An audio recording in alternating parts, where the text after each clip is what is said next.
Welcome back to the Closing Laps podcast. I'm Matt from Break Hard, joined by former NASCAR crewman Cameron. We're going to recap Mexico this week. How are you doing, Cameron? Good. And surprisingly kind of upset that I didn't go to Mexico. Not even gonna lie to you. It's funny because I remember us talking months ago at this point, and I asked you if you're excited for Mexico, and you were like, maybe I'll have Yeah. something to do that weekend. I was like, Yeah. I think it might be a fun time. And now that we've seen everybody there, like you, I was kind of kicking myself for not going this year as well. It was like one of those tentative dates on my schedule, and I was like, obviously, I have just a ton of like personal travel and stuff going on here, where I was like, I think I need to be home because I got a couple more things coming up in July. And then I watch everybody go down, and I was like, oh man, I kind of wish I was there now. Yeah, like my friends that they went down Friday, came back Sunday, and they had a ball, man. They had a ball down there. Only complaint I heard from talking to people that went was just the travel issues. Everybody seemed to have a pretty good time Yeah. while they were down there. Yeah, I mean, other than, Ryan Ellis, I mean, I think everybody else was pretty good. I felt so bad for Ryan Ellis. He actually, because I had put him in my video, because if you followed his sequence of tweets where he was excited to go to Mexico, oh, the engine exploded, oh, there's a fire truck, and now we're on the tarmac. It was quite the adventure until he ended up in Miami to then go to Mexico. He And sent me a then, message this morning, and he was like, I thought you might enjoy this. And somebody actually recorded their charter flight taking off in Charlotte, and you can see the engine blow up as it's taking off. I didn't And I see was like, that. I'll send it to you. I was like, dude, I like flying, but I'm a nervous flyer for the most part. Usually takeoffs. After we get up in the air, I'm cool. Yeah. It's the takeoff part that, thanks to India, has also now made me concerned as well. And I saw that and I was like, oh man, that's like a nightmare for me. See, I have my pilot's license, Oh, so being in the air does nothing to me. I love it. So, yeah. well, good for you, because right now I'm it's the takeoff. Once we get up to like if we get to 10,000 feet, I'm like, all right, kick back, we can Yeah. relax here. Relax, Um, right? yeah, I had a nice long flight to Hawaii a couple weeks ago, so that really Yeah, that you were got having me. fun. Yeah. I did Hawaii, Atlanta straight to Hawaii for Oh my my. senior trip. 9 hours on an airplane, not first class. It was great. Oh, I did upgrade. I will admit. Brake car got a little bougie on the trip. I had premium select and then comfort plus as well. But There you go. so we had Mexico this weekend. We'll get started here like we did last week. 5 to go. We'll start off here with NASCAR Cup Series in Mexico. Absolute domination in the second half of this race by Shane Van Gisbergen. And you and I were talking. I think he was really like, yes, okay, Ty Gibbs was doing really well throughout the race. I think he was like kind of just stalking him Yeah, the whole second stage. 100%. And like, I kind of feel, I kind of wish that they were on the same pit sequence there at the end of the race, so we could see kind of what Shane versus Ty would have looked like when they're both going full out. Yeah. Ultimately, we didn't get that, but I don't even think Ty would have had anything for him there at the end. And I think Ty was probably the second best car there, maybe would have lost by less than 17 seconds, but SVG was still going to, I think, drive away from the field. I think if he's pushing as hard as he wanted to for the whole third stage, he Yeah. could have won by 20, 30 seconds. It was really fun. I know there's a lot of people that are upset about his victory, and I think the actual margin of victory was 16 and a half because he just followed Cody Ware around the last lap, and he's like, I'm not going The to whole bother. last lap. Yeah, I'm Yeah. not going to deal with this. Probably should have been closer to 18 in reality. And Mhm. some people are upset about that, but like, this is a rarity in terms of a non-fuel mileage race to see somebody win by this much. Like, I think this is the largest margin of victory since like Texas 2009. I think I saw Gluck or That's insane. somebody tweet out. And like, you don't see dominating performances like this that much. And he he just really delivered one on Sunday. Yeah. It was insane. And Gluck puts out the was it a good race? And I really wanted a third option of eh. Yeah. There were good parts to it, right? Right. Like it wasn't a bad race. It wasn't a great race, but it was eh. Yeah. I think like in my TikTok video, I think I gave it a 78 because I was like, the first half of this race was really fun, really entertaining. Mm-hmm. The second half of the race was a different type of entertaining, but I mean, I think we knew with what, like at least 25-ish laps to go that like this race is in the bag. And then we had to sit around for 45 minutes or an hour almost waiting for the inevitable to happen, where we're like, we know what's going on here. Yeah, I think you and I were talking and we were like, this is the longest, slowest, fast race I've ever watched. Like, it wasn't even that long of a race, but it just felt long. It felt long, and I think it was because everything got so kind of just jumbled up at the beginning there with the rain and the couple different cautions, and you had multiple different strategies. Because I texted you and I was like, we're 35 laps into this and we're 90 minutes in and we've only done 35 laps. Yeah. Was it even 35 laps? I think it was like 25 laps. It wasn't a lot. Yeah. So it says time of race was only 3 hours and 14 minutes. And it felt like it was a 4-hour race at times.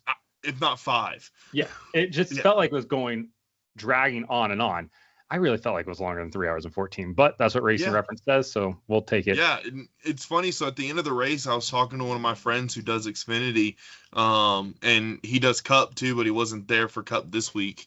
And I was like, I was even saying that it felt like a long race, and I looked at the clock, and it was like 6:30 Eastern time, and the race started at 3:30, and I was like, that doesn't seem right at all.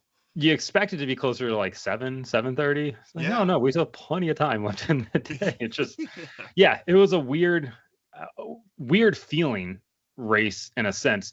But lap number 1, we go green and we immediately go yellow half a lap later because of rain.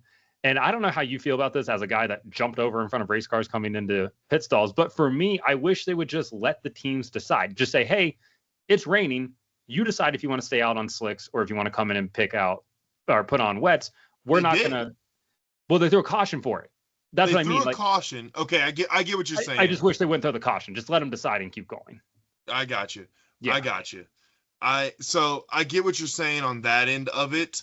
I agree, but I don't at the same time. Because, yes, you're going to have guys like your Joey Logano's who literally practice coming in as fast as they possibly can. And because that's time. Yeah. And you're going to get those guys who are going to come in hot. And when it's raining, there's no traction even for us, right? No. Like, there's nothing. So I get that end of it. But at the same time, I wish they would have allowed them to say, hey, there's a chance of rain at the beginning of the race. You can start on slicks or you can start on wets. Yeah, no, I think that's probably the better compromise there, because it was almost deflating to just go from green right to yellow. Yeah. And then you're behind the pace car for like 4 laps there. And at a road course, pace laps, as you know, just drag on and on and on. And it's like, oh man, like it just felt like it killed some of the excitement at the beginning of this race. Yeah. And that's not to take away from the race. It's just like one of those procedural things where I'm like, maybe in the future we can get to that, because I mean, later on in the race, NASCAR is like, hey, you can, like, there's rain coming. So you either have to decide now or not, which I appreciate that aspect of it. So everybody came in to put on rain tires except for Austin Cindric and Chris Buescher, which was a bold move by them. And actually didn't work out that bad. Like, no, it honestly kind of paid off. I mean, where did Buescher and I can't even remember where they finished, but and Cindric finished 18th. Which, I mean, that's probably where Cindric would have finished anyway. He was running in the 20s when the caution came out. Yeah. Right. And Buescher may have had a little bit of a better day, but I mean, at the end of the day, it worked. It worked in the moment. It worked enough, because then they get another caution and they come in and put on rain tires, and it kind of killed them in that aspect. But like, hey, put them out front for a little bit. Well, and if a caution comes out, Cindric, I feel like, is in a better position there at the end, because the only reason he had to pit is he needed fuel. Yeah, he was running out of fuel. And he was in the top 5 before he pitted. Cindric is one of those guys where I'm just like, how have you not won on a road course yet in the Cup Series? Because that's what his whole career was built on. And then he gets up here and he just has never, he's had some decent runs. He's had some top fives, but he's never actually, thinking back on it, I don't know if he's ever been in contention to win a Cup race on a road course. I don't think he has. Not somebody where you're like, oh, it's between these two guys today, like during the race. Yeah. Yeah. Then, which is hilarious because then you get Ty Gibbs, who was a road course guy, has done well, and then this race he should have won the race. Yeah, or at least been there at the very end. Yeah, been there at the end, right? Like he's one of those guys who has had that consistency of it. I'll never forget. We were the last year for the road course in Indy. I was doing the Xfinity race, and he absolutely dominated it. Yeah, he did. Like, no one was catching him. I think he won by probably close to 20 seconds in that race. That's why I thought he was going to do well in this race or this weekend, because the Mexico road course kind of is similar-ish to what Indianapolis is. Yeah, grade 1 circuit, very smooth. Not a lot of elevation change in it. Long straightaway, into a tight right-hander, like that type of thing. So, yeah, like it kind of lays out pretty similar in some aspects to what you have at Indy. So after the rain, we get the caution, we go back to green. And then, a couple laps later, we had probably definitely the biggest incident of the day. That is Kyle Busch losing the rear end of the race car under braking and then seemingly picking up speed, which is just obviously like a bit of an optical illusion because everybody else is slowing down and he's no longer slowing down at the same rate. And he just clobbers Justin Haley, hits Kyle Larson, takes out AJ Allmendinger in the process. Zane Smith gets caught up in it. Poor Chase Briscoe just has nowhere to go. He just drove straight and stopped and kind of let everything settle around him. And yeah, that took out at least 3 cars that probably could have contended for top 5s, that being Kyle Busch, AJ Allmendinger, and Kyle Larson. And Allmendinger still had a good day. 13th. Yeah. Like there was one point he was in the top 5 with the destroyed car. Like he still had a great day. I think the biggest story from that wreck was how lucky Todd Gilliland got. Yep. Have you seen the in-car footage of that? Yeah. Like it's insane how he just turns and right by him. I was like, Todd, you got lucky, sir. Todd Gilliland, international NASCAR star, Todd Gilliland. He was swarmed during pre-race, walking into the racetrack. Like 2008, 2009 junior. That's what I tweeted. I was like, this is 2003 NASCAR levels of excitement. Like he had a mob of people around him. Somebody wanted him to sign a Daniel Suarez cutout. And I was like, hell yeah. Like, why not go ahead and do it? Was it Suarez? I thought it was actually a cutout of him. That's what I thought it was too. Somebody said it was Suarez. So that actually makes more sense because like if you have a cutout of Todd Gilliland, 1, commitment. And 2, I've never seen that happen here. So good for you guys. I mean, I got a piece of the car from Todd Gilliland, but not a cutout of Todd Gilliland. Todd Gilliland, he's a good guy. He will sometimes randomly respond to things on Twitter, which is always a fun time. But he and his FRM teammate there, Noah Gregson, were reminding everybody on Sunday that Long John Silver's is still in business. One thing that I commented on your post. We will not take the Long John Silver slander, sir. They're building one in the town I live right now, and I am ecstatic. The only one that's around me is a barbershop now. Like it went out of business. I love Long John Silver's, but I don't go for the shrimp or the fish. I go for the chicken and douse that stuff in vinegar. Actually, there were 2 Long John Silver's that I can think of in the Cincinnati area, at least where I frequent at. One of them torn down to make a bigger parking lot for Texas Roadhouse. The other one, barbershop. So apparently the people of Cincinnati, this is not a target market for LJS. I'm not going to take Cincinnati for the food when freaking Gold Star, or not Gold Star chili, the What Don't is it? slander the good name of Skyline with Gold Star. Skyline chili is the nastiest thing in the world. It's an It is acquired taste. awful. Huh? It's an acquired taste. No, it's awful. It is. I will say this to people that one of Cincinnati's biggest flaws is trying to force Skyline on every single person that comes to the city. We got to stop doing it. It's scaring people away, which honestly we might need to do more of because there's just too many people want to move here now. But it's an acquired. If you didn't grow up with it, I'll never try to make somebody new try it because it's disgusting if you've never had it before. Awful. Yeah. It is awful. It's like a chili sauce on spaghetti or on a hot dog, depending on what you want to do with it. It's not, though. It's not. It's worse than a chili sauce on a hot dog, right? Like, it's not. Like, it's so I went to school in Kentucky, right? And so I had a lot of friends from Cincinnati that came down, and I had one friend who's from Lexington, so they had Gold Star chili growing up, which isn't Skyline, but it's very similar to Skyline. Yeah. And they every week you'd be like, "Hey, let's go to Gold Star. Hey, let's go to Gold Star." I'm like, "No, I don't want it. It's awful. I would rather go have Chinese buffet than eat Gold Star chili." Gold Star is nasty. I will say that. If you have to pick between the two of them, it's Skyline or nothing. Gold Star, here's how I know Gold Star is bad. They sell burgers and sandwiches now, so like they're not confident in their chili anymore. So we're gonna be. It shouldn't be.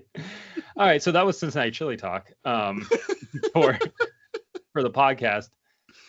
Back to it. Larson, real quick, recapping the rest of that wreck. Larson goes back, repairs the car, comes out a bunch of laps down, and sets 39. fastest lap. 39 laps down, sets fastest lap, which is something. Putting on a show. We'll get to that in the question time because I have a question about that real quick. But bent shock as well because you're not allowed to replace shocks as part of the whole DVP thing that goes along with that. So into stage number one, you have Priest stay out. He doesn't flip the stage. He wants to get the stage point or get the playoff point. Does that. Obviously, your two leaders, SVG and Gibbs, they both pit to flip it. Get into stage number two. Ryan Truex. He just entered the spin zone this weekend. He was having to deal with people talking about how Denny should be there. He goes out on the racetrack. He was confident because he's like, I did a lot of sim work here. And I think he spun 4 times during the race, which is a bummer because I like Ryan Truex. Yeah. Honestly, at one point I forgot it was him, and I was like, "Dang, Denny's just having a bad day." And I was like, "Oh wait, it's not." Yeah, it was a bad look for him. NASCAR did throw a caution for his spin, but didn't throw a caution for the Todd Gilliland spin, which was confusing because I think if the Truex one warrants a caution, then the Gilliland one should have warranted a caution. At the same time, I don't want to get mad about not throwing a caution because there's some stuff in the Xfinity race where I'm like, why are we throwing a caution for this? And I can see the reason why they do it. It's just a bummer sometimes because it's like, oh my gosh, yes, it is a blind corner, but man, if we just waited 10 seconds, it clears itself up and we don't have to do, 15 minutes of pace car driving. But hot take on that, I think it made the Xfinity race better. And I'll talk about that more later, but I think it made the Xfinity race better. No, I don't disagree there. Because it certainly sets up for some interesting restarts, and restarts in both races, including the Cup race. They were fights. They were fights. Like you were brawling into turn one, and somehow did not junk a whole bunch of cars in this race down into turn one. There were 2, 3, and 4 were. Ryan Truex being dead sideways, being pushed by, I'm not sure who was pushing him through turn. He was sideways in turn 2 to the rest. He was perpendicular to the rest of the racetrack and just getting T-boned, and then somehow straightened it out. It could have been. He just straightens it out and keeps going, and I'm like, all right, screw it. We don't need a caution here. Yeah. It was fun. No, we can talk about it now. I'm a firm believer that race, the Xfinity race, was way more exciting than the Cup race. No, 100%. I agree. And I think we all know why part of that is. It's just because of the car, the type of car. It's the same way that the Gen 6 car was great on road courses because they're not meant to be good on road courses. Yeah. And we designed this car for road courses, and and guess what? It's really good on road courses. It's too good on road courses. I would have loved to have seen SVG in the Xfinity race. Yeah, I still think he walks the field, though. Oh, I think he walks the field, but I would want to see the difference, right? Yeah. Like how he did in that race, because they're two separate cars. It's not just one's 5 and one's 1 lug. It is two. Yeah, it is completely two separate cars. The way they drive, the way they handle, how big they are, they're completely separate cars, right? So I would have loved to see how it compared. I was about to start like listing things that were different, then I was like, literally everything on these cars. Everything. They all have 4 wheels. That's where it is, and they got fenders. And but they at least have one lug nut. Yes, yeah. But everything else about it's different. Different transmissions, different engines, different bodies, different suspensions, different what am I even looking? Different brake packages. Like everything about it is everything. Different. Yeah. It's. I appreciate the difference, but it's the better car. It is a better car. It's more fun. Stage number 2, you have SVG stay out while Ty Gibbs decides to flip the stage. Very interesting. Yeah, SVG's team banking on rain coming. That's why they wanted to leave him out, because they're like, we're going to have to pit in a little while for rain tires anyways.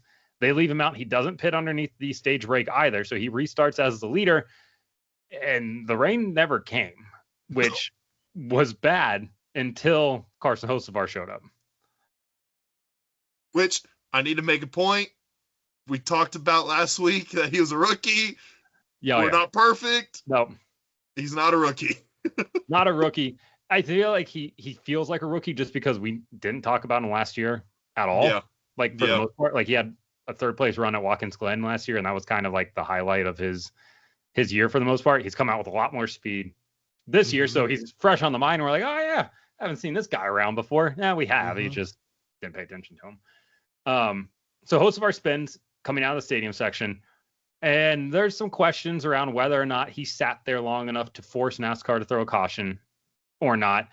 I will say you could see it on the broadcast. He was trying to refire the car because there were flames coming out of the side pipes. Like he was attempting to get that thing refired. It always looks bad when the caution does finally come out and then you refire like 30 seconds later. Yeah. That's always bad. But NASCAR waited a long time, a lot longer than I thought they were going to wait for that. Yeah, I was expecting it to come out a lot sooner, especially right where that turn is, right? Because, I mean, you're coming off the hairpin, or not hairpin, but you're coming off the turn into the turn turn 14, right? Yeah, so 14 or 15, whatever it is there. But whatever it is, right? And you're trying to hit that as easy as best as possible because you got to get down the straightaway, right? So I was expecting it to come out a lot sooner. Kind of glad it did come out. I'm not going to lie to you. So it comes out, and it played right into the hands of the 88 team of Shane Van Gisbergen because they're going to have to pit. Obviously, the fuel window opens up at that point, so everybody has to pit then because you can make it to the end on fuel and essentially trap Ty Gibbs back where he was running at. And that was kind of the end of the day for Ty. Yeah. He used his tires up pretty quickly in that final run, trying to get around people, and then faded from that point on. He said after the race that they were going to pit that lap. He said they were about 10 seconds away from pitting when the caution came out. And if he does make it to pit road before that caution comes out, then that flips the whole thing around because it'll probably be the 88 versus the 54 on that restart. Would have loved to see it. Oh, I would have loved to have seen it. But I think like what you and I talked about, it still was going to be the 88's day because I think that he was just letting the 54 kind of do. It was very Corey Heim at Michigan, where Heim was just riding behind Hocevar, and then when it was time to go, he went and like Hocevar had nothing for him. And I think that's what we would have seen here. Yeah, I agree. I think it would have been okay, now let me show you how to really drive. Yeah. Type of situation. So we go back to green, and spoiler alert, Shane Van Gisbergen is still incredibly good at driving a race car.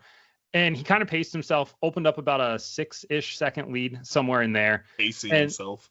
pacing him. Yeah, he was like, they asked him if he was saving, and he was like, yeah, I'm saving. And then he decided to stop saving. And he said after the race that when he starts to slow down, he loses his concentration. So he sped up to stay focused.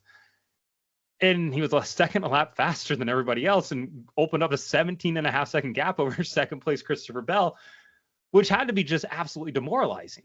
Mm-hmm.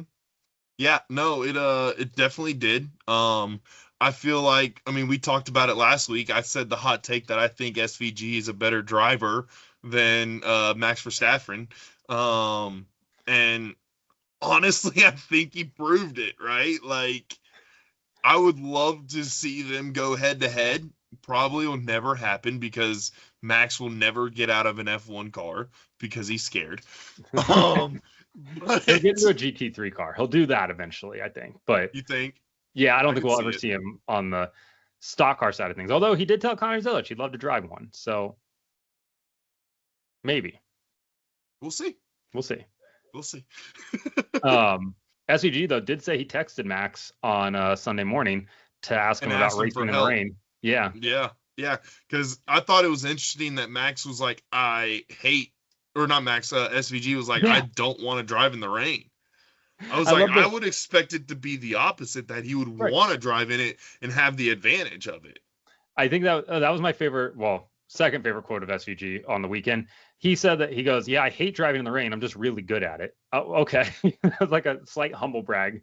All right. Yeah. I mean, okay. Great. Cool.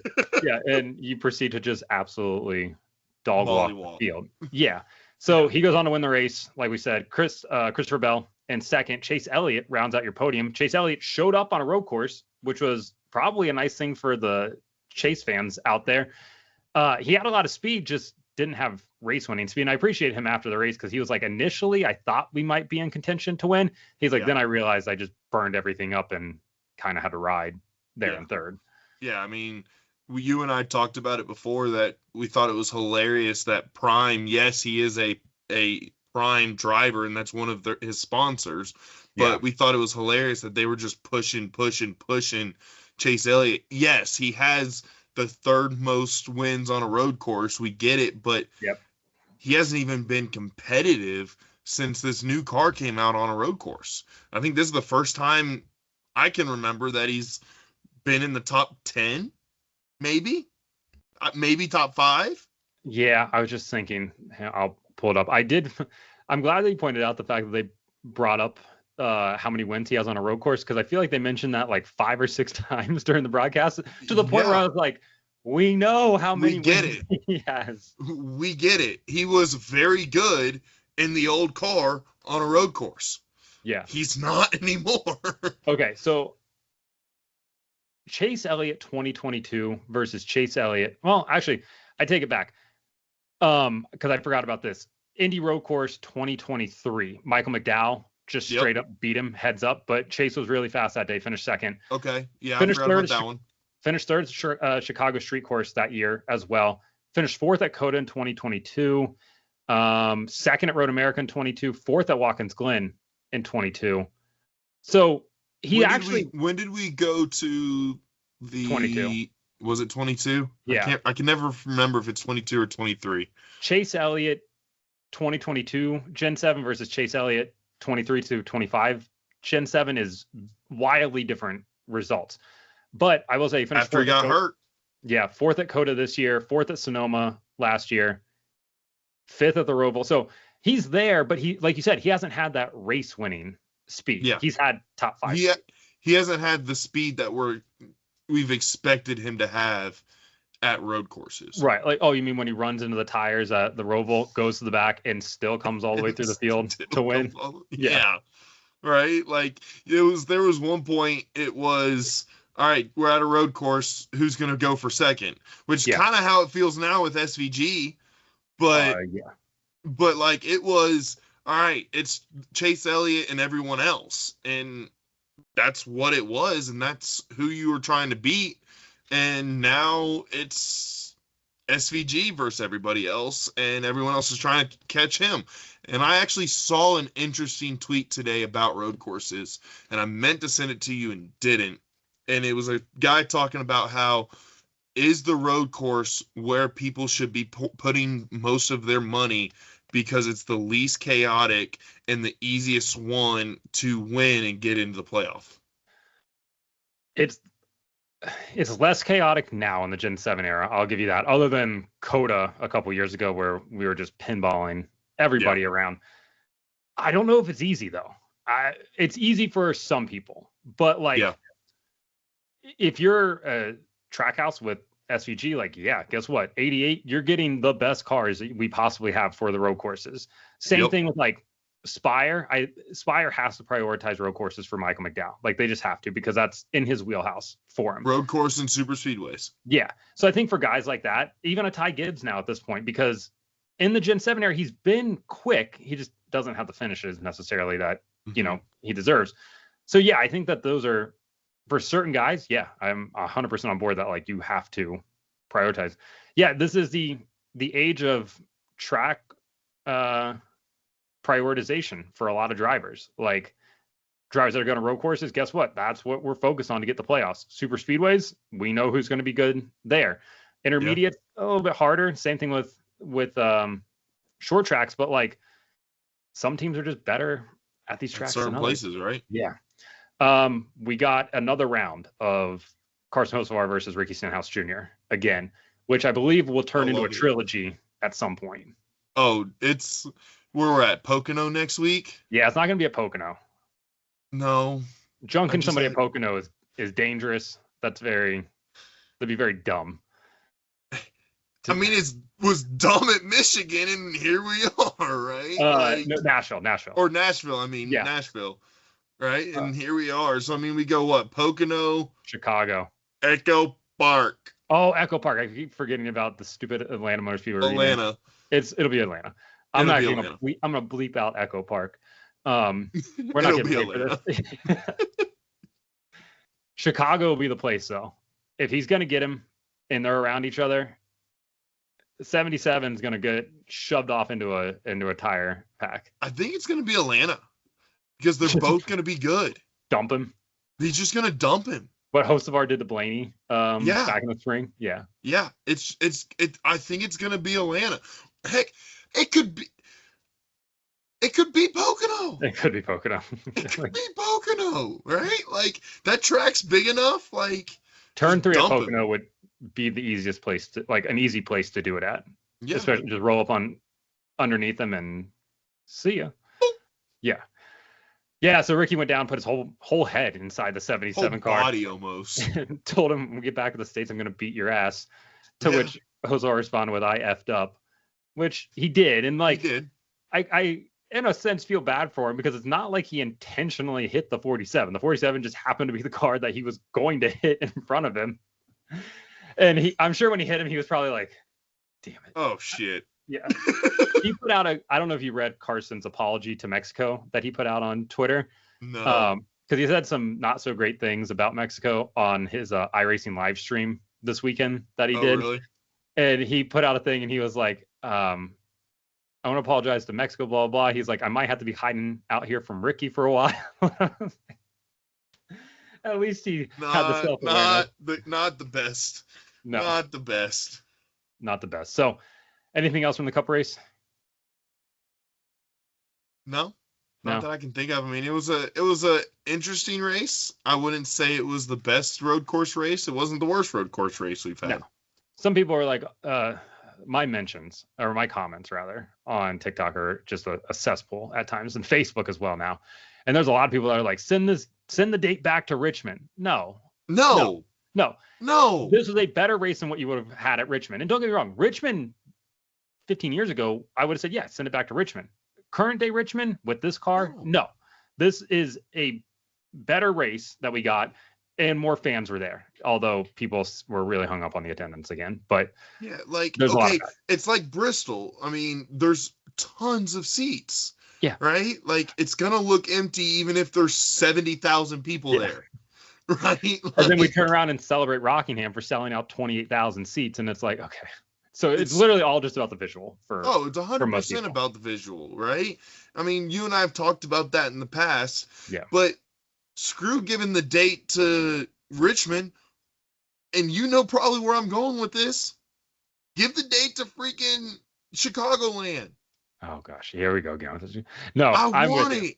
I think you're going to get it next year. I think you're I going to do get a too. Chicagoland I do too. race. Yeah, I wish Chicago Street Course and Chicagoland could coexist, but San Diego's a thing. yeah, if it happens for 27, maybe 28 or 26, maybe 27. All right, 4 to go. NASCAR Xfinity Series at Mexico. First race there since 2008. Kyle Busch won the last time Which we were down there. Wild. I don't remember them going to Mexico. Really? Like I remember watching it, but it's wild to think that was in 2008. I know. Right? Yeah, 2005 through 2008, I believe, is when they were there. Juan Pablo Montoya. I remember he and Scott Pruitt going at it in those Ganassi cars. So yeah, Daniel Suarez becomes the first driver ever in NASCAR on a road course to start last, finish first, which is a wildly impressive stat for him. Yeah, no, definitely. I mean, you and I talked about it before the race. We talked about how we didn't think he was going to be able to get there, and then he got there and took off. Right? Yeah. Like, yeah, some things had to happen, and he got some help, but he dominated that second half of that race and was really good at it, right? Like, I had a buddy say, if Daniel Suarez wins this race, it's rigged, right? Like, that whole thing. I'm like, no, it's not. He went out there and he ran the race and he kicked ass, honestly. And it was really cool to see. And that celebration was awesome. Oh, that was like the coolest part of the whole weekend. Yeah. Like, I'm so glad that he did. Yeah, I saw all the rig things, all NASCAR's WWE, NASCAR's this. He's in a junior motorsports car. And if he didn't win, guess what? The other JRM car was going to win in the 88 of Zilich. And everybody should actually be happy because that was originally a Shane Van Gisbergen date. And they pulled him out to put Suarez in for obvious reasons. And guess what? If they don't do that, SVG probably takes off. Yeah, he still wins in that car. So yeah, I saw a lot of people. Yeah, it was so rigged that NASCAR told Connor Zilich to send it up the inside into turn 1 on that restart and wipe out half the running or the top end of the guys so that Daniel Suarez could win. Yes, they knew that was going to happen, and the 9 somehow was not going to get any damage through the entire thing there. Yeah, none. Just skate by on the outside. Yeah, like, come on now, people. I think it would have been very cool to see the 88 and the 19 go at it. Same. Like the same, right? With 5 laps to go, when Zilich was on trying to come back through the field and he restarted P8, you texted me and you said, I'll take Zilich. And I was like, listen, if he gets 8 spots in 5 laps, like, that's wildly impressive. That's Dale Jr., coming from 6th to 1st, the whole Alan Bethel thing. Yeah, that would have been crazy. Ultimately did not. No. Get there. I mean, I was genuinely serious and joking at the same time. I was like, I genuinely thought if he had a not as wrecked race car, he was going 8th to 3rd on that first lap. No, I agree. You were as confident in that pick as Bob Pockers was picking Joey Logano yesterday. Talk about that. I love Bob, but that was I saw in the morning and I was like, what? And then you sent me a screenshot of it and you're like, did you see this? And I was like, I don't know what Bob saw that the rest of us missed. And it kind of just came down to the fact that Logano wins at new tracks. Yeah. Fair. I mean, fair, but it's the last one he won at was the All-Star Race North Wilkesboro. Right? No, he didn't win that. No, that was Larson. Larson, you're right. The last one it would have been the dirt track at Bristol. Did he win Gateway the first year?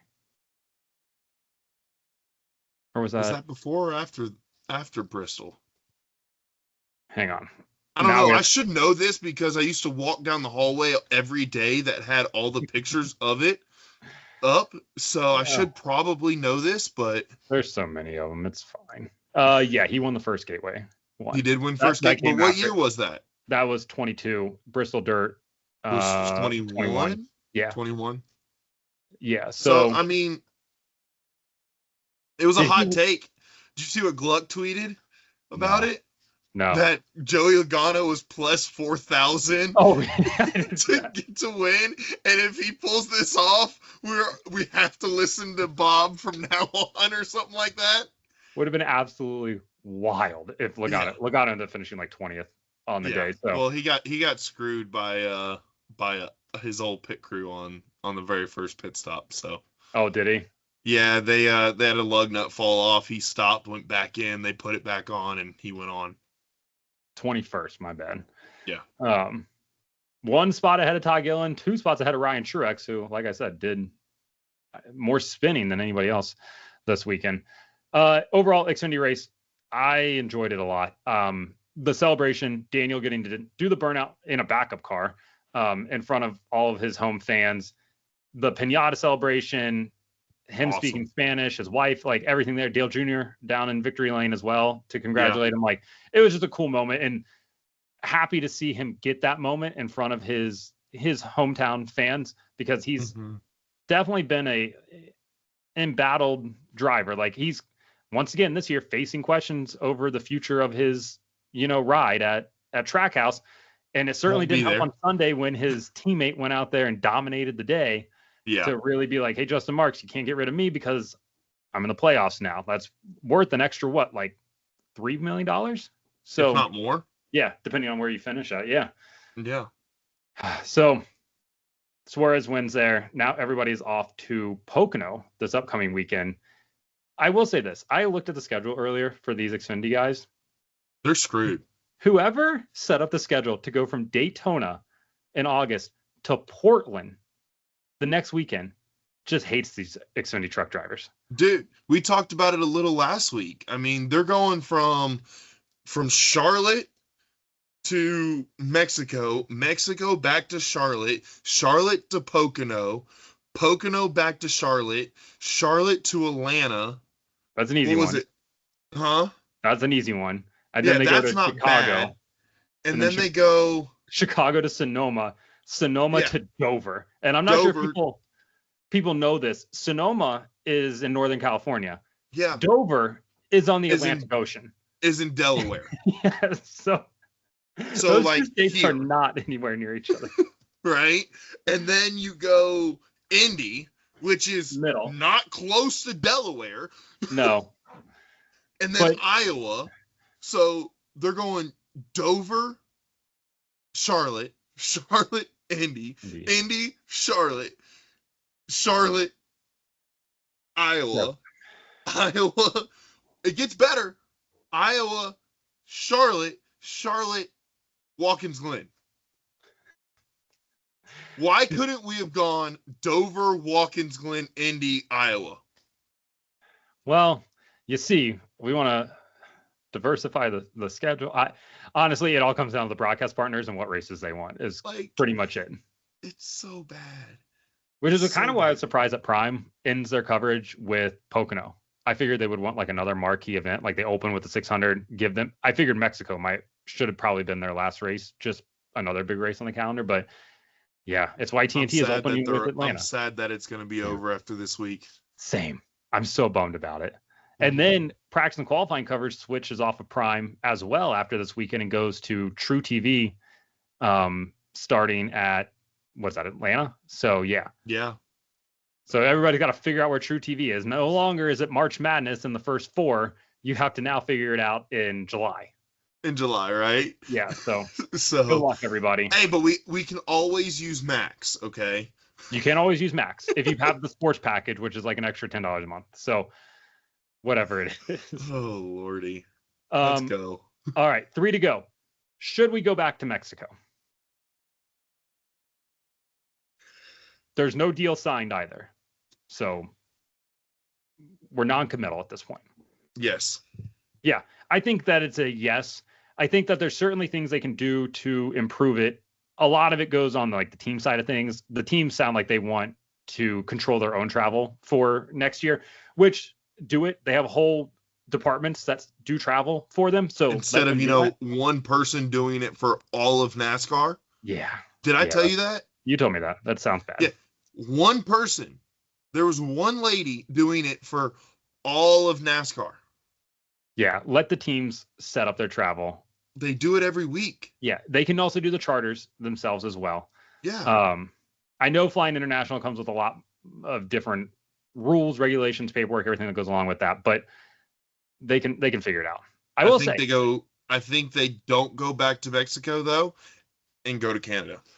So I agree with you because of the World Cup next year.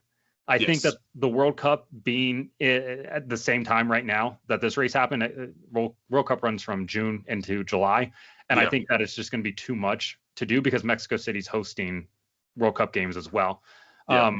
I think Montreal is as well, but I think that those are opening games, if I'm not mistaken. So if they want to run this race, then. But I mean, if you're going to go off that, I mean, then you need to do a 2-week break again because Atlanta's hosting it. Yeah. Charlotte's hosting games. Like, well, we're going to go race in Iowa those weeks because we don't have to worry about it then.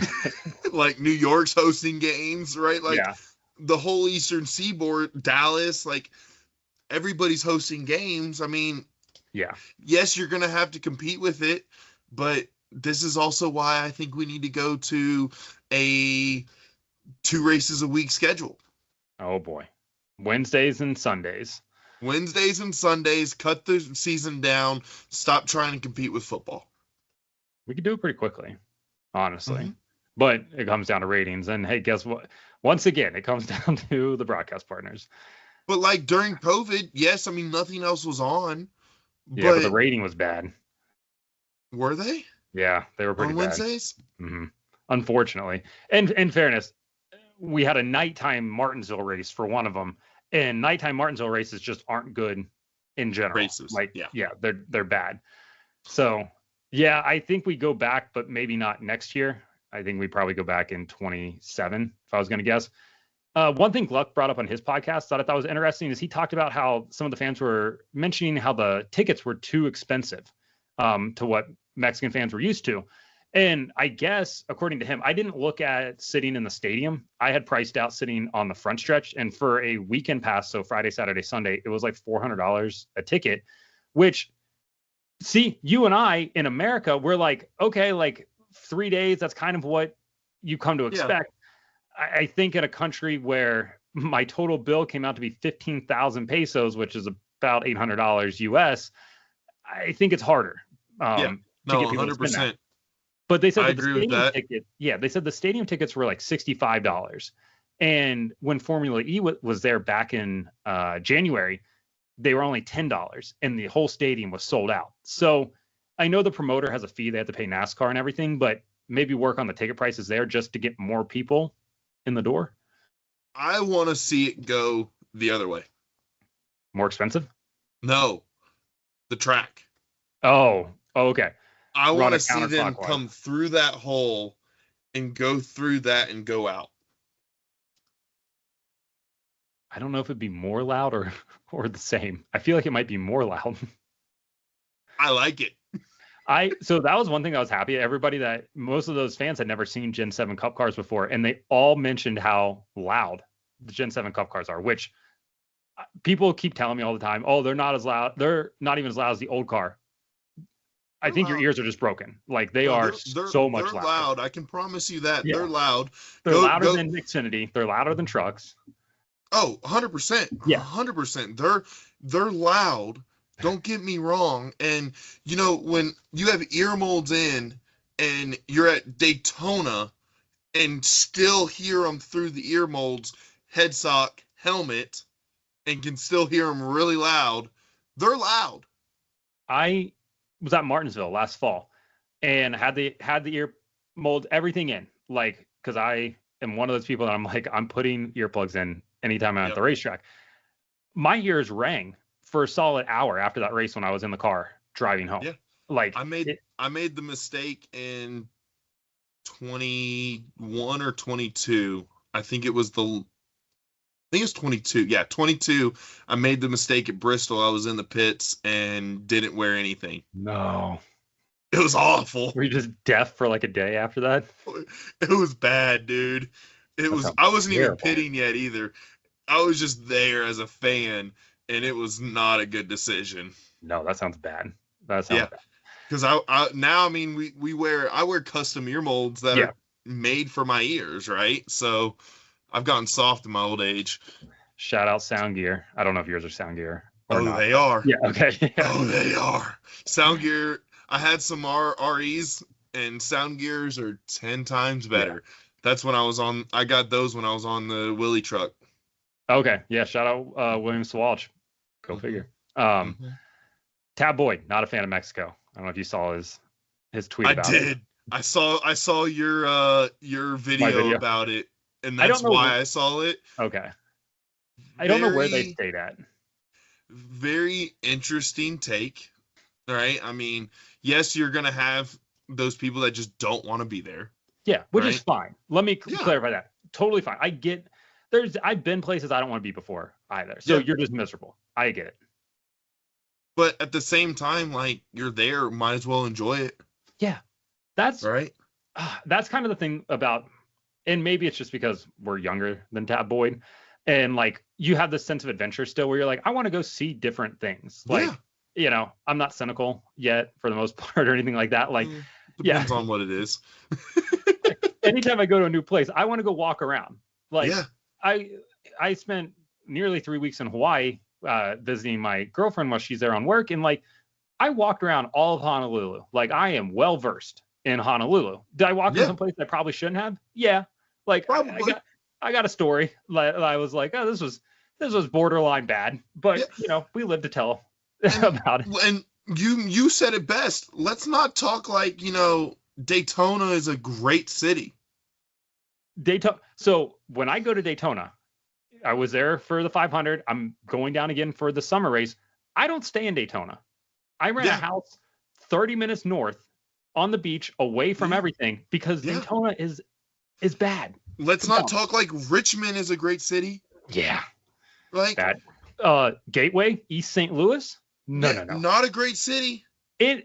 Indy. I love Indianapolis Motor Speedway more than any other racetrack. The part of Indy's in is not terrible. It's not terrible, but I will say this: when you drive Hoyt Road on the way back to 465, you're flirting with it where you're like, oh, that's a hole in a roof and somebody's living there. Okay, this is bad. You're getting bad. I mean, so let's not act like, okay, I had my reserves when they put it out there. I'm not gonna lie, I had my reserves of if I go, I'm not going off the beaten path. But like, I mean, it's not like the places we go are all the best places. Heck, we used to go to freaking LA. Like, LA's not a great city. Yeah, the parts that you guys were in, because I don't know if people know this. The Coliseum is in South Central Los Angeles. Notoriously not a great place, but it is on campus. Luckily, never had to go. Yes. Oh, I was going to say, some teams stayed at the Ritz-Carlton in Mexico City. Yeah.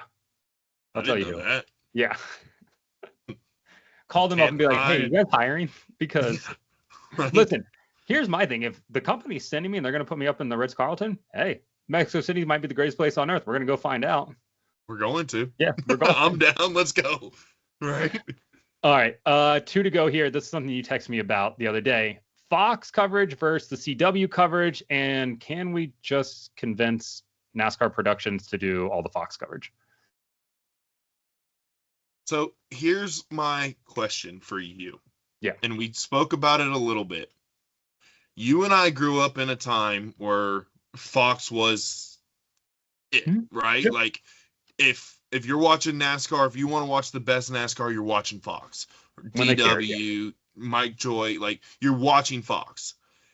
Would Fox being not in NASCAR as a perennial top sports coverage sports coverage broadcaster, would that be bad for NASCAR?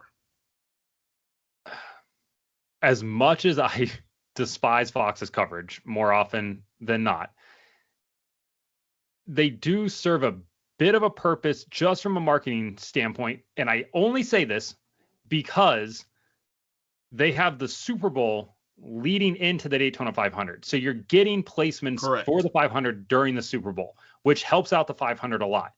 Does it help? Years that they have the Super Bowl. That's what I was going to say. On the years that they have it, because they rotate between them, CBS, and I think ESPN now. NBC. And ESPN's getting it because Artie Kempner left Fox NASCAR to go do Monday Night Football because he's done a Super Bowl, which they're eventually getting. Yeah. So yeah, that's the only reason why I say yes there. And because honestly, that might be the only reason. Because when you get down to football season, the Fox portion of the schedule is already done. So you have NBC that does promos on Sunday Night Football for NASCAR, but it's always for the next week. Yeah. Yeah. Fox, like, they don't have the coverage. The coverage has been terrible. Yeah. Right. Like, I was watching the CW coverage, and guess what? They let what's his name call the finish of the race. They had call the finish of the race was when it was happening, not half a lap later. That's my biggest thing from Fox this year. Holy crap. Like, it was bad this year. Yeah, and it was. You and I have talked about it a lot. It was bad. It was really bad this year. Like, this year was the worst for Fox. Not only did they have no chemistry amongst their booth, direction wise with the broadcast, they are seemingly lost more often than not. They're missing so much stuff on the racetrack. They are running a ton of commercials. There's just they've done nothing to try to reimagine what broadcasting NASCAR would be like. And Prime is, Larry McReynolds said, it's like comparing apples to oranges with Prime and Fox. To an extent, he's not wrong. At the same time, there's certainly things that Fox can do that Prime's doing right now that would make their coverage better. The commercial side of things, it gets a little bit more difficult just because of the way that the financial Prime model works over there. Yeah.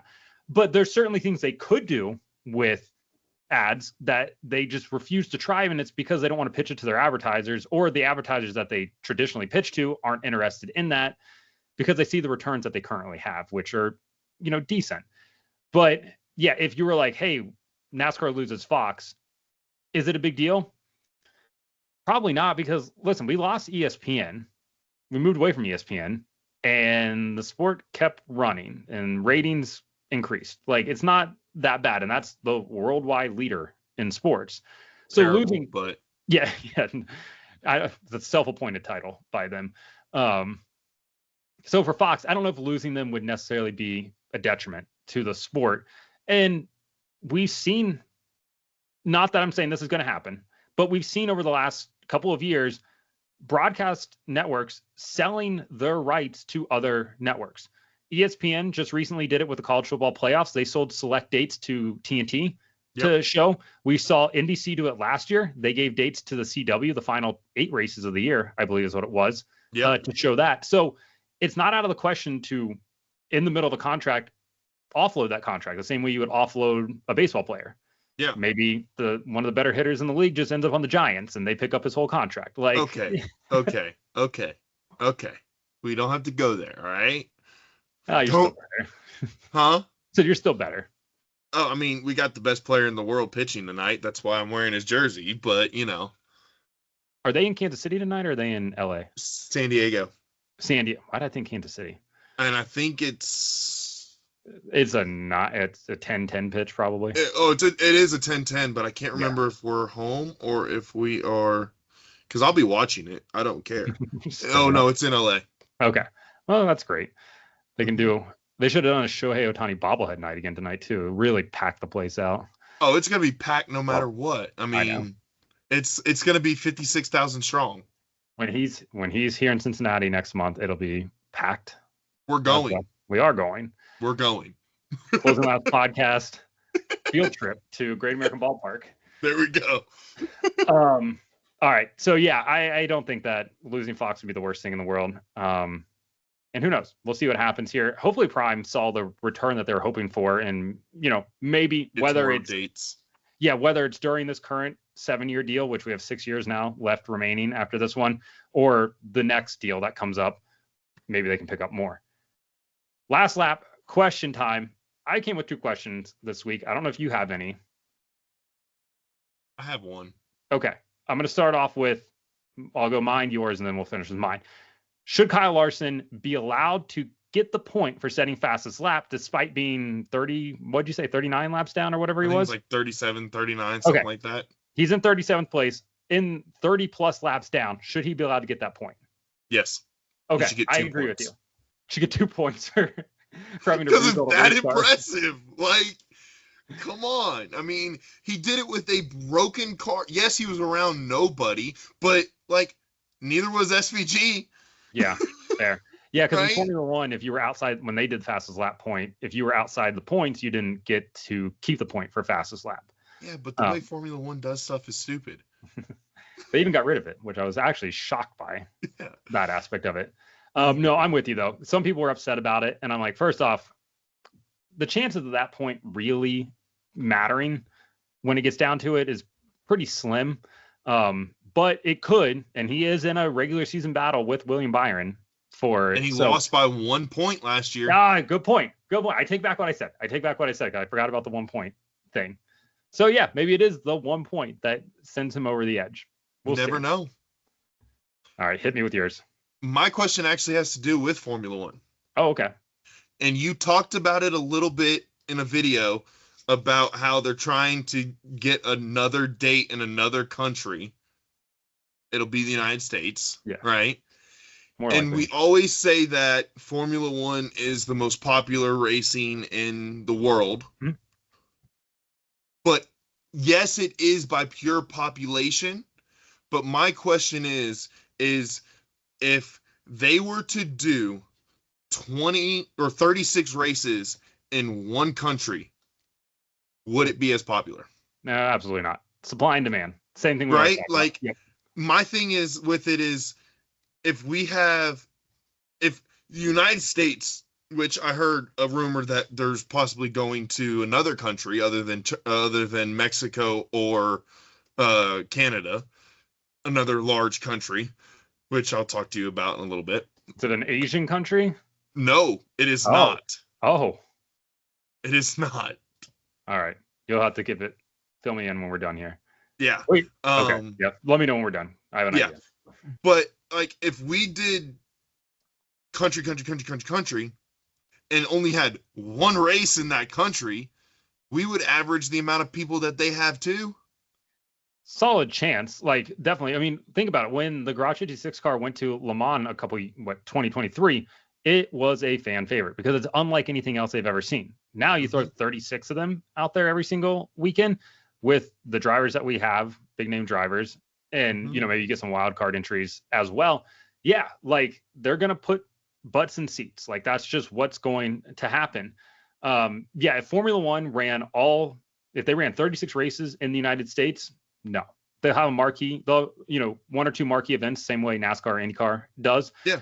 But it's not going to be, this sold out 100,000 seater every single weekend. Same thing that if they just ran all 36 just in Europe, just within the European countries, never leaving Europe, it still isn't going to be as popular. Like you're still going to see a lot of empty seats. I mean, Germany doesn't even have a race because they just can't agree on a sanction fee, and two, dwindling attendance. So there's a big thing that goes into that. Yeah, no, good question. Yeah, I don't think that it would be, but like we talk about, it's supply and demand. Same thing when everybody will be like, oh, did you see how many people Formula One put at COTA versus NASCAR? It's like, yeah, but also Formula One comes here 3 times a year. You have 35 opportunities to see NASCAR in this country every single year. In 36. This country. Yeah, I know. And it's localized for the most part to you. Think about it. Like if I want to go to a Formula One race, the closest one, well, actually for you too, probably the closest one to us is Montreal in Canada. That's how big this country is. I mapped it out. Where I am in Kentucky, yeah, probably. Yeah, in Kentucky, yeah. Yeah, exactly. Probably. Because Miami is far, Austin's far, Vegas is further. And yeah, it's crazy. But you can go to Bristol in a couple hours. 2, 3. 2, yeah, to get down there. I can go to Indy. Nashville's 2 hours. Yeah, Nashville's 4 from me. So yeah, it's all about.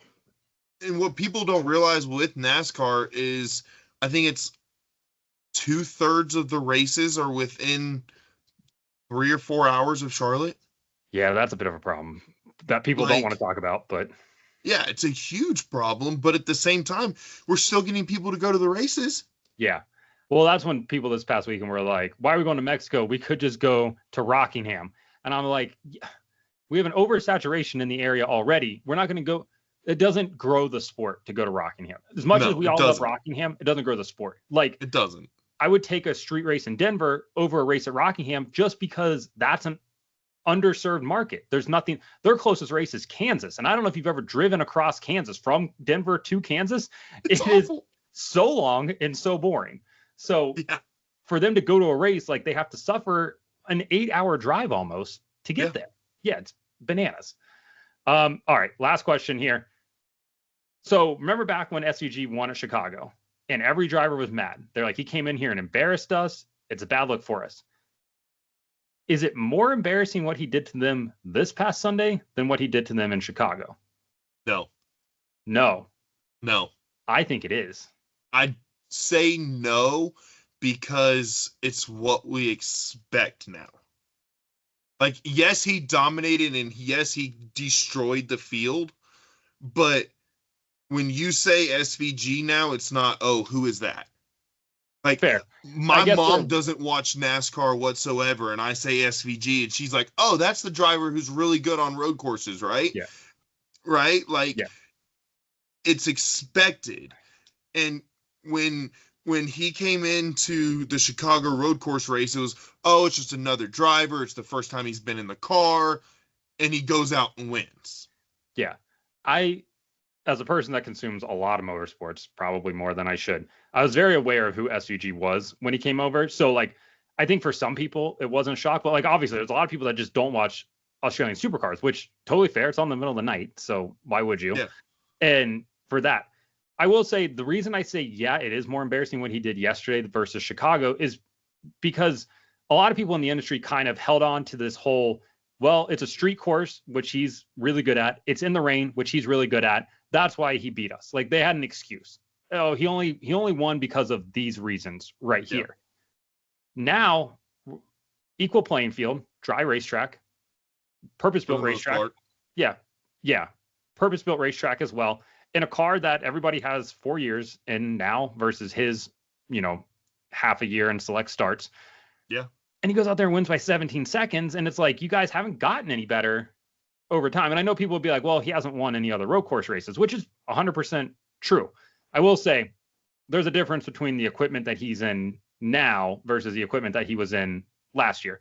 It was Kaulig equipment with help from Trackhouse, but he's being put into the best equipment that Trackhouse has.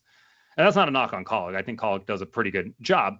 We've seen AJ win in a Gen 7 car on a road course for Kaulig, but SVG is in a really good, spot right now. Yeah, and I mean, it's SVG, so I mean, they're going to give it, like we talked about earlier, they're going to give them the best equipment they have for that race. Yep. But no, I still think, yes, he dominated and destroyed the field and made everyone else look like they were standing still at the end of that race. But I still think for the casual fan, it was more of a oh shit moment. Yeah. For him winning Chicago. Yeah. Never been in the car before. Shock standpoint, yeah. Right. Like, yes, the supercars are close, but it's completely different, right? Yeah, sitting on the other side of the car. Yeah. Yeah. Right? Like, the man had never been in a race car on that side of the car. Right. Right? And went out and won. So. Speaking of Aussie drivers, I believe there's one that will be making a Truck Series announcement on the 20th, maybe. Mm-hmm. I think that's going to happen for Thor Sport. Also, I got a update on who I told you was going to possibly be driving the 44 at the Glen. Yes. Not happening.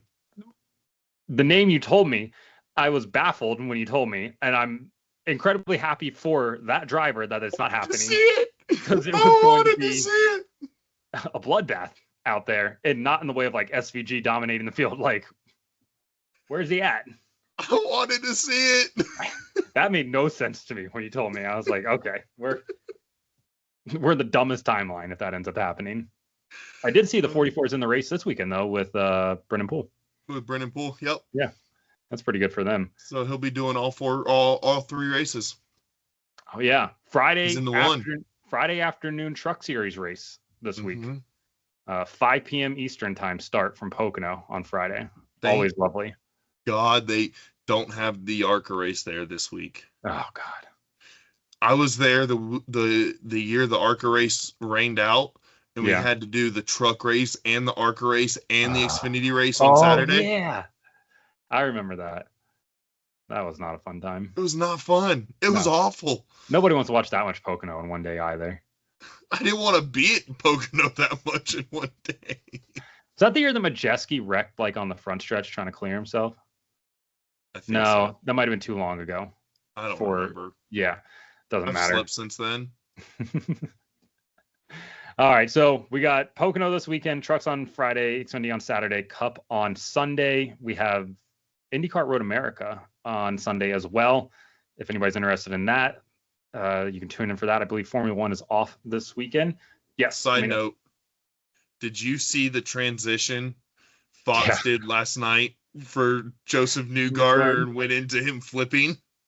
They did like the like sizzle transition piece that they have for Newgarden where he's like standing in the studio and they flash Joseph Newgarden, and then it goes right from that to Newgarden's number 2 car just upside down sliding down the stretch. I was like, I'm glad he's okay, but that's hilarious. I was glad he was all right too. That was a very funny transition. And you just hear Will Buxton come back and he's like, Joseph Newgarden upside down. Damn it. Yeah.